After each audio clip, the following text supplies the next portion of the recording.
It's time for football, and that means we're talking sports. Horse racing, greyhound racing, and sports betting with your host, Keefer. Don't just watch the action. Get out to Birmingham Greyhound Racing and put a bet on it. Here are today's tips and strategies to help you get in the winning game. Now here's Keefer. Hello again, everybody. Welcome to Talking Sports on this Saturday morning. Hope you're having an outstanding week and that your weekend got off to a flying start last night. We are joining you today on kind of a calm before the storm, I guess you could call it, because all of the action in the ranks of college football, with the exception of the Army-Navy game today that we'll talk about in a little bit, are pretty much behind us, and we're looking forward to bowl season and, of course, the college football playoff. We've got all the information on who's going where if you haven't kept up or need a reminder, and we'll touch on the playoff, of course. The next couple of weeks, we'll get in-depth coverage of the next week on the show. We're going to kind of have a retrospective of the college football season that we've watched unfold. And then, of course, the following week is right after Christmas. On the 28th of December, we will have the ultimate preview of the playoff games that will be played on that day. LSU and Oklahoma, Ohio State and Clemson. Some great matchups. We will be giving you everything you need to be ready to watch those games on the 28th. So that's what's coming up in the next couple of weeks. For this week's purposes, I got to remind you that this program is brought to you by the Birmingham Greyhound Racing and Birmingham Racecourse, Gaming Center, Sports Parlay Contests. We got it all, folks, and you need to get out there to the track and check it out during this holiday season. The track is going to be open for the first time ever on Christmas Eve, the 24th, and Christmas Day, the 25th. The Gaming Center part of the operation will be operating, so you need to get out there on those days if things just get a little routine or boring or all the festivities wrap up. You've got an entertainment choice if you got folks in from out of town or any other situation that may be applicable here. Come on out. The track will be open, the Gaming Center, on the 24th and the 25th. Season's greetings to everybody from Talking Sports and Birmingham Greyhound Racing. Again, live racing is conducted every day, Greyhounds every day except for Thursday and Sunday. And there are doubleheader days, matinee and evening performances on Wednesdays and Saturdays. Simulcast horse racing, it's a great time of year for that. A lot of the big tracks, the great tracks around the country opening, including Gulfstream Park down in Miami area, actually in Hallandale, Florida. They have the championship meet now underway, and a big event coming up in February is the Pegasus Handicap, which is just a huge stakes race for all of America and some of the world's great horses. So lots to look forward to in racing. I mentioned the Sports Parlay Card Contest, where you get a Vegas-style experience and show your sports knowledge on football, basketball, and other sports to actually win big. And, of course, the before-mentioned Gaming Center, which we have now state-of-the-art entertainment. Birmingham Greyhound Racing, check it out. You are going to love the multi-layered entertainment opportunity you have. If you come for fun, you can't lose. Let's switch gears here and talk a little bit. I get emails on a pretty regular basis from certain viewers of the program and saying, gosh, you guys are doing a great job covering football, but not talking about racing much. So I thought we would start off here, since it's the holiday season and we're probably going to be welcoming a lot of visitors out at Birmingham Greyhound Racing. Thought I would get you acquainted with a little wagering strategy that you can use on greyhound or horse racing. I'm kind of calling it the on-the-board key. And the reason I'm calling it that is because it's a system based on picking a key horse or greyhound and not necessarily the horse or greyhound that you think is going to win. And you might be saying that doesn't make any sense because most people approach a racing situation in a way that we got to pick the winner. I got to find the winner. I'm going to bet, a horse to win or a dog to win. This play really features a lot of times a good strategy to get you more value. If a horse or a dog is heavily favored, sometimes it's better to kind of roll the dice a little bit and try to play that runner to run second or third in a race as opposed to playing him to win. If they win, the payoffs are going to be less because more people are on that favorite. So sometimes especially if you can find a little chink in the armor and say, you know, there's a couple of dogs or horses that could win this race. I'm going to play the favorite second or third. And it doesn't have to be the favorite. If it's a horse or dog who's inclined to run a lot of seconds and thirds, or doesn't typically win a lot of races but is always competitive, just look for that particular runner in a race. And I think you're going to find out you're going to have a lot of success with that approach, because then instead of having all the pressure on you to pick the winner, you can play several different horses or dogs on the top line that basically anybody that you think logically can win the race, and then key that favorite or your favorite down the ticket. And I'll show you a quick graphic here to show you what I mean. In the trifecta, if you play this system, you can use, let's say the one runner is your key. So you play the one in this first bet in the trifecta. Let's say we like the 6, 7, and 8. That's the ones we think have a chance to win. You can play 6, 7, 8 with one, with all, and you got to love that all horse or dog. They never lose. If you got them all, one of them's going to get in for you. Then play the same key dog in the third spot, 6, 7, 8 with all with one. And for extra insurance, you could even drop that key number down to the fourth place with the 10-cent super. This is only a $9 investment. 6, 7, 8 with all with one. Then you've got your key runner keyed second, third, and fourth. All you need is one of your top horses or dogs to win with your key on the ticket, and you are in business. Give it a try. Guaranteed you'll cash a lot of tickets with this approach. We're going to come back and talk about the college football playoff, tonight's Heisman Trophy announcement. We got a lot to do here on the show. We're glad you're on board, so stay right where you are. We'll be right back. Hey everybody, Kip Keefer here on Talking Sports on ABC 3340. Hope you're having a great Saturday and big holiday plans. Season's greetings once again. Merry Christmas to everyone out there. It's not too early to extend those good wishes. Hope everybody has a fantastic holiday plan. Today, we are going to present this segment brought to you by Chemco. Chemco is the most versatile company that you can possibly imagine. If you have a business, a plant, a facility of any kind, these are the guys to call if you need anything done. I mean, these guys, I've called them a Swiss Army knife. I've called them a versatile all-around performer that can do just about anything. Any need you have in your business, any kind of maintenance, any kind of problem, anything you need fixed, Chemco is the go-to guys. So give them a call today. Family-owned country, I always say that. Family-owned company and a great organization. Chemco, your go-tos for anything you need done in your business. Let's talk about the college football playoff. Now, unfortunately, if you watched the really big show on Sunday morning, you saw that, well, there wasn't a whole lot of drama. Let's face it. We knew who the four teams were going to be based on the results of Saturday, and here's how it shook out. If you did miss it, the only really drama in the announcement was who was going to be number one. Was it going to be LSU, or was it going to be the Ohio State Buckeyes, who had occupied that spot for 2 straight weeks? LSU's impressive win over Georgia in the SEC Championship, the number 4 team in the poll, coupled with Ohio State, I think it'd be unfair to say they struggled to beat Wisconsin, but they did trail 21-7 at halftime. They came back and shut them out and won 34-21 going away. So 27 unanswered second half points really kind of kept the validity of the Ohio State team current. But the committee did end up deciding that LSU is the number 1 seed. The Tigers will play the number 4 team in the playoffs in round 1, Oklahoma. And the Sooners come in after surviving Baylor in the Big 12 championship game. That game went to overtime. Props to Matt Rule, the coach at Baylor. Outstanding job this year with the Bears. They only have 2 losses on their resume, and they are both close losses to Oklahoma.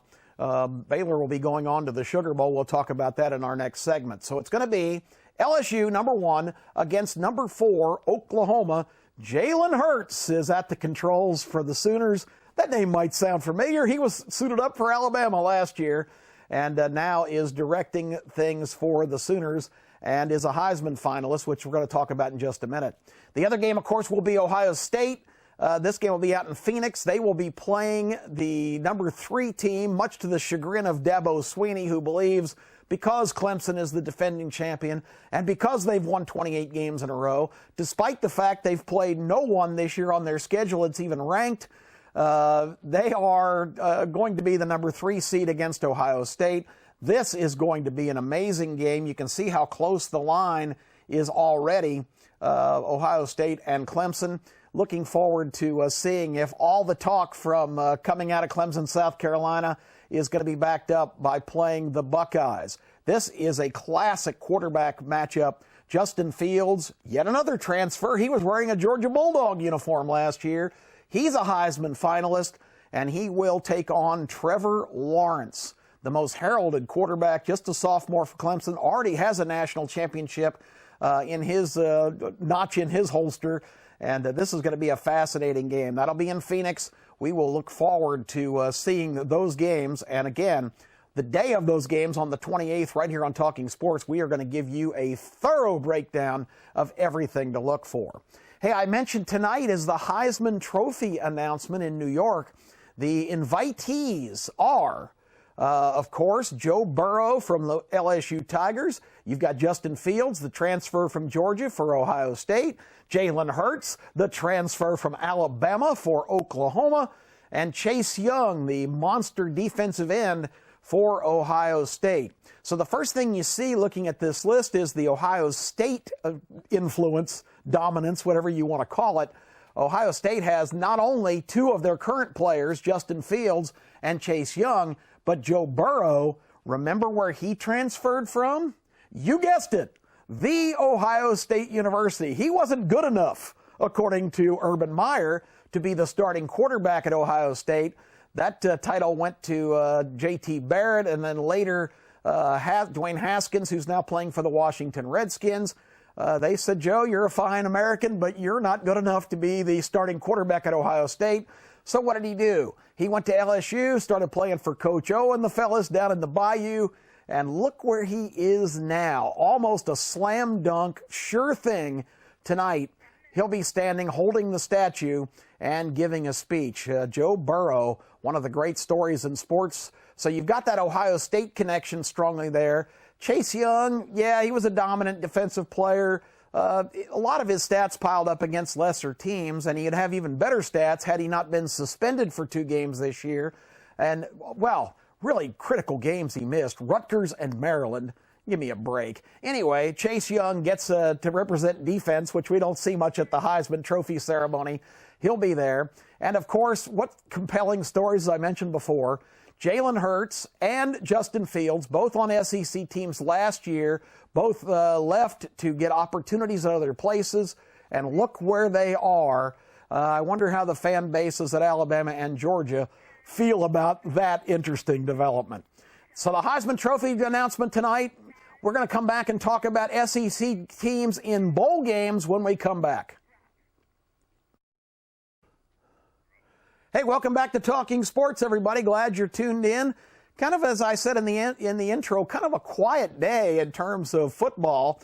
You do have the traditional Army-Navy game. We're going to give you a pick on that one in our next segment.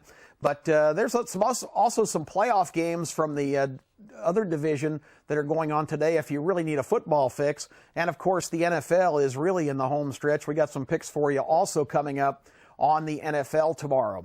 This segment of the show is brought to you by Craneworks. If you're looking for a major equipment provider or any kind of equipment, really, this is the all-pro team to call. Birmingham-based, the Upton family, outstanding organization. They have become worldwide in their equipment providing reputation is stellar. And this is a great company that can really facilitate whatever you need done in terms of equipment, even the really big stuff. If you get the inclination to, put up a high-rise apartment building, you better make a phone call to Craneworks and get the proper equipment to get the job done. Craneworks, a longtime sponsor of sports programming in Birmingham, and I can't tell you how proud we are to have them on board with us. Let's move on to the bowl games involving SEC teams. Out of the 14 teams in the SEC, 10 of them will be going bowling this season, which is a pretty good output. And look at the representation in the major bowls that are going on. You know, you've got LSU in the playoffs. There at the bottom of the screen, you see that Georgia will be in the Sugar Bowl as the SEC representative. They will take on the upstart Baylor Bears. And the Florida Gators get an Orange Bowl berth right in their backyard as they stay in the Sunshine State and host Virginia. The ACC not very good this year. Virginia couldn't even stay within 40 points of Clemson in the championship game. So maybe they're not very worthy here, but still a good showcase for the SEC. Folks around here are most interested in the bowl assignments for our teams in Alabama, including the Crimson Tide. They will be going to Orlando Camping World Stadium to take on the Michigan Wolverines. This is a clash of storied programs.